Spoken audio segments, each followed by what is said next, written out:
নমস্কাৰ সাংবাদিক বন্ধুসকল,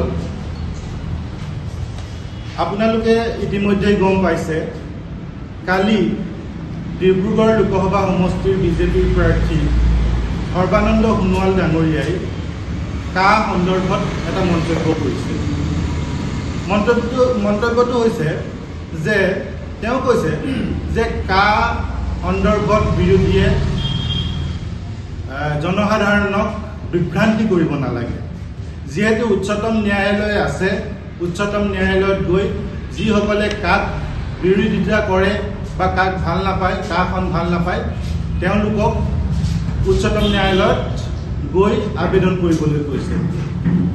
আমি এই কথাটোত আম আদমি পাৰ্টীয়ে সৰ্বানন্দ সোণোৱাল ডাঙৰীয়াৰ এই যি ৰাইজৰ কণ্ঠ ৰুদ্ধ কৰাৰ যি হুংকাৰ দিছে আওপকীয়াকৈ, তাত আমি তীব্ৰ ভাষাৰে গৰিহণা দিছোঁ। কাৰণ প্ৰথমৰ পৰাই অসমৰ জনসাধাৰণে কা বা নাগৰিকত্ব সংশোধনী আইনখন তীব্ৰ বিৰোধিতা কৰি আহিছে। সেই বিৰোধিতাক আওকাণ কৰি বিজেপিয়ে ৰাজনৈতিক এজেণ্ডা বা ৰাজনৈতিক তেওঁলোকৰ উদ্দেশ্য পূৰণৰ বাবে কাখন প্ৰথমতে লোকসভা ৰাজ্যসভাত পাছ কৰি এতিয়া শেহতীয়াভাৱে নিৰ্বাচনৰ আগে আগে কা সমগ্ৰ দেশতে বলবৎ কৰিছে। গতিকে আম আদমি পাৰ্টীয়ে আমি কওঁ যে বিজেপিৰ একমাত্ৰ ৰাজনৈতিক উদ্দেশ্যৰে, ৰাজনৈতিক উদ্দেশ্য প্ৰণোদিতভাৱেহে কাখন প্ৰণয়ন কৰিছে।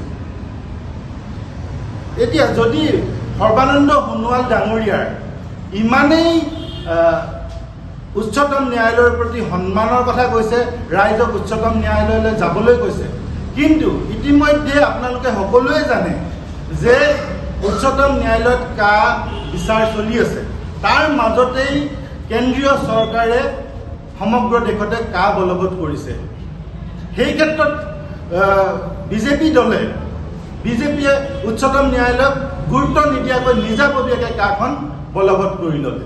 গতিকে তেওঁলোক সৰ্বানন্দ সোণোৱাল ডাঙৰীয়াই কাৰ ক্ষেত্ৰত উচ্চতম ন্যায়ালয় যাবলৈ পোৱা কোনো ধৰণৰ নৈতিক অধিকাৰ নাই। এতিয়া আমি আম আদমি পাৰ্টীয়ে প্ৰথমৰ পৰাই কৈ আছোঁ, প্ৰথমৰ পৰাই কাখন বিৰোধিতা কৰি আহিছোঁ। কাৰণ একমাত্ৰ কাৰণটো হৈছে যে এই কাখনে অসমত, বিশেষকৈ অসমৰ যি ভাষা সংস্কৃতি আছে, সেই ভাষা সংস্কৃতিক একেবাৰে ধ্বংস কৰি পেলাব। আপোনালোকে যদি লক্ষ্য কৰে 1991 চনৰ লোকপিয়ল, 2001 চনৰ লোকপিয়ল আৰু 2011 চনৰ লোকপিয়লত চাই, তেতিয়াহ'লে আপোনালোকে দেখিব যে অসমত অসমীয়া ভাষা কোৱা 1991 চনত মুঠ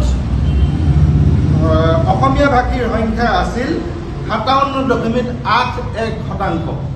কিন্তু সেই সংখ্যা 2011 চনত কমি হ'লগৈ 48.38%। ইয়াৰ বিপৰীতে আপোনালোকে লক্ষ্য কৰিব যে অসমত বাঙালী ভাষী কোৱা লোকৰ সংখ্যা বৃদ্ধি পাইছে। কেনেকৈ? 1991 চনত আছিল 21.67%, ইয়াৰ বিপৰীতে 2021 চনত এই শতাংশ হৈছেগৈ 27.54%। গতিকে আমি আমাৰ অসমীয়া ভাষাৰ ৰক্ষাৰ স্বাৰ্থত, অসমীয়া ভাষা সংস্কৃতিৰ ৰক্ষাৰ স্বাৰ্থত সদায় কাৰ বিৰোধিতা কৰি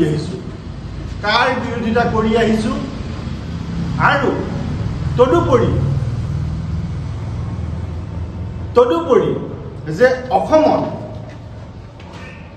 এই বিজেপিয়ে কৈ থাকে যে খিলঞ্জীয়াৰ সুৰক্ষা কাৰ